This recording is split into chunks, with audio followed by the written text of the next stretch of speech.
بسم اللہ الرحمن الرحیم۔ السلام علیکم ناظرین، آج ہم بات کریں گے فرعون کے بال اور ناخن آج بھی کیوں بڑھتے ہیں، اس کی لاش پر ہر سال چوہے کیوں چھوڑے جاتے ہیں، اور اس کی لاش آج بھی کیسے اتنی تازہ ہیں، اور فرعون کا پاسپورٹ کیوں بنایا گیا، کیا یہ سچ ہے؟ اس کی لاش مصر کے میوزیم میں موجود ہیں، اور کیا قرآن نے کہا ہے ہم اس کی لاش کو قیامت تک سلامت رکھیں گے،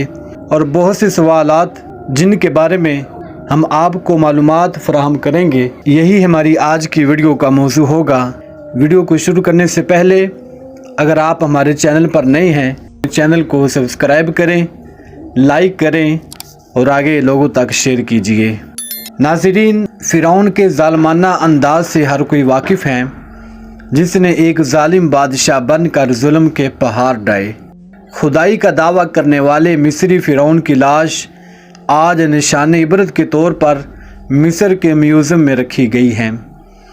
فرعون کی لاش سے متعلق بہت سی ایسے راز موجود ہیں جن کے بارے میں بہت سے لوگوں کو نہیں پتہ۔ آج ہم آپ کو فرعون کے غرق ہونے اور اس کی لاش کے حوالے سے حیران کن حقائق بتائیں گے جو آپ کے لیے بالکل نئی معلومات ہوگی۔ ناظرین، 1891 سے قبل کوئی نہیں جانتا تھا کہ خدائی کا دعویٰ کرنے والے فرعونوں کی لاشوں کا کیا ہوا تھا، اور ان کی باقیات کہاں ہیں، یا کہیں بھی موجود ہیں یا نہیں۔ تمام آسمانی کتابوں میں اس واقعے کا ذکر تفصیل سے ملتا ہے کہ اللہ کے پیغمبر حضرت موسیٰ علیہ السلام اور بنی اسرائیل کی قوم کا پیچھا کرتا ہوا فرعون سمندر میں پانی میں اپنی فوج سمیت غرق ہو گیا تھا، جبکہ اللہ کے پیغمبر حضرت موسیٰ علیہ السلام اور ان کی قوم کو پانی کے درمیان سے راستہ بنا کر اللہ تعالیٰ نے انہیں نجات عطا فرمائی۔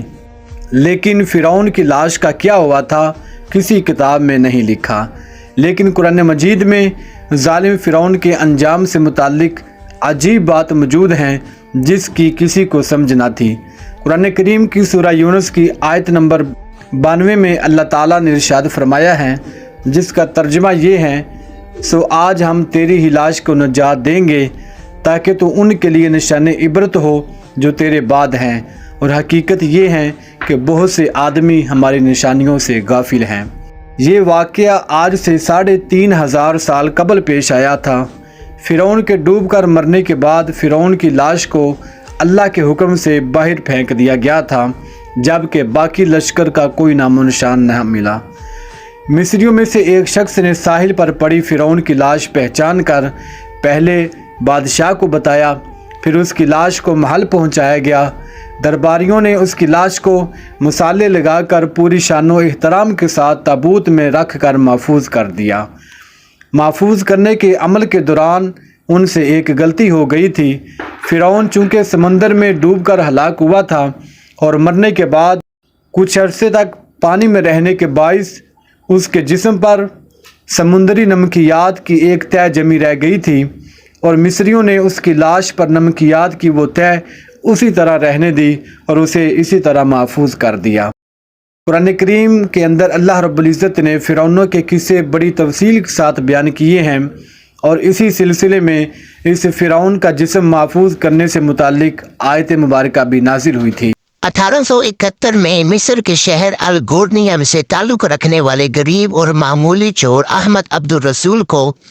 فرعونوں کی حنود شدہ لاشوں کی طرف جانے والے خفیہ راستے تک رسائی مل گئی۔ احمد عبد الرسول چوری کر کے یہ بیچا کرتا تھا۔ ایک دن وہ دریائے نیل کے کنارے قریب بیٹھا ہوا تھا، اور اسی مقام پر اسے اس خفیہ راستے کا علم ہوا۔ چوری کے لیے سرنگ کھود رہا تھا، تب اسے کچھ لوگوں نے پکڑ لیا اور پولیس کے حوالے کر دیا، اور اس جگہ کی مسلسل کھدائی عمل میں لائی گئی، اور سال 1891 کو دوسری ممیوں کے ساتھ فرعون کی لاش بھی ملی، اور اس کے کفن پر سینے کے مقام پر اس کا نام درج تھا۔ اس کی لاش پر تحقیق کی گئی تو اس بات کی تصدیق ہو گئی کہ وہ فرعون کی لاش ہیں۔ سال 1886 میں فرعون کی ممی خراب ہونے لگی، تو اس وقت کی مصری حکومت نے فرانس کی حکومت سے درخواست کی کہ وہ فرعون کی ممی کو خراب ہونے سے بچایا جائے، اور جدید سائنسی ذرائع سے اس کی موت کی وجہ بھی معلوم کی گئی۔ اس کے بعد فرعون کی ممی کو فرانس لے جایا گیا، اور اس کے لیے باقاعدہ فرعون کا پاسپورٹ بھی بنایا گیا تھا، کیونکہ اس وقت فرانس کے قانون کے مطابق لاشوں کا بھی پاسپورٹ بنایا جاتا تھا۔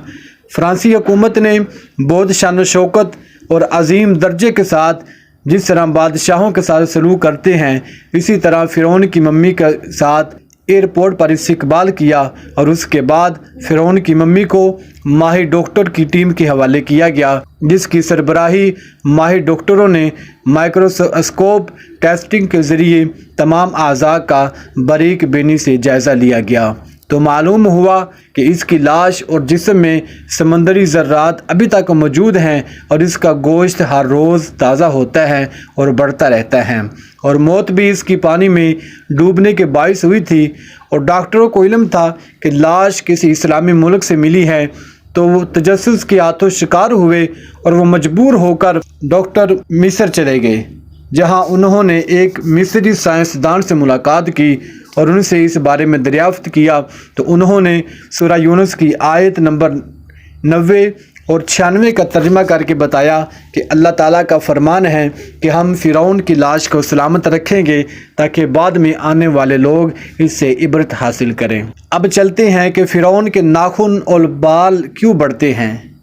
فرعون کے بال اور ناخن بڑھتے رہتے ہیں، اور اس حوالے سے سائنسدان بھی یہی کہتے ہیں کہ انسان کے مرنے کے بعد اس کے بال اور ناخن بڑھتے رہتے ہیں۔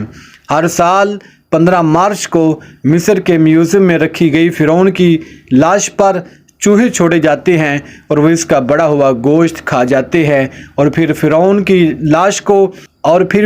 لاش کی ڈریسنگ کر کے دوبارہ پھر اسے شیشے کے تابوت میں رکھ دیا جاتا ہے، اور یہ قیامت تک یہی سلسلہ چلتا رہے گا، کیونکہ اس کا ذکر قرآن کریم کے اندر آیا ہے کہ اللہ تعالیٰ نے فرمایا ہے کہ ہم اس کی لاش کو لوگوں کے لیے عبرت بنا کر رکھیں گے۔ تو ناظرین، آپ کو اس واقعے میں بہت سی جدید معلومات ملی ہوگی، جس کو اللہ تعالیٰ نے اتنا مال دولت عطا فرمایا تھا، اور اس نے اپنے مال و دولت پر گھمنڈ کیا، تکبر و غرور کیا،